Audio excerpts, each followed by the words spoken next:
अरे पगली भैया बोल दे। हाँ ठीक कहता रे रुक।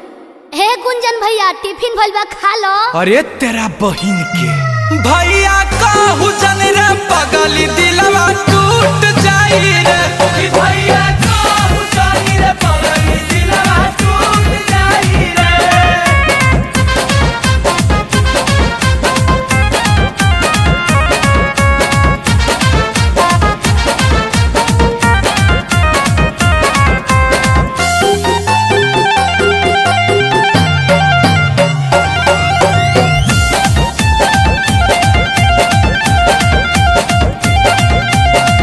नइखे परमिशन प्यार करे के कुमार में सुख सादा राजा हमके दीहे ससुराल में।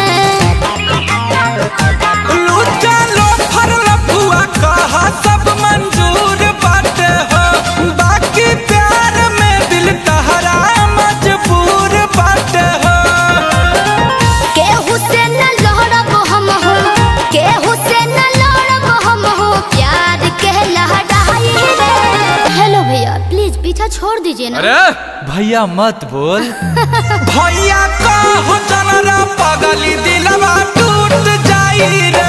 भैया कहू जाई रे पगली दिलवा टूट जाई रे।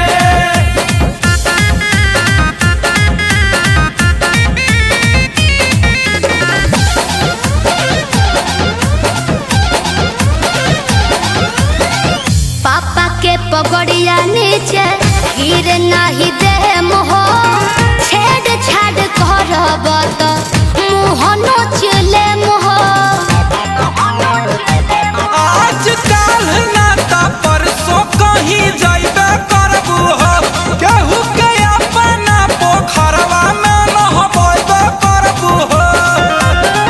गुंजन अखिलेश के कैसे लाइन से हटाई रे। हे ब्रो मान जाओ ना। लोभर कहे में लाज लगता बहुत ज्यादा। भैया कह जन रे पगली दिलवा टूट जाई रे। भैया कहू जाई रे पगली दिलवा टूट जाई रे। अब टूटो भाजूटो हम तो चल नहीं।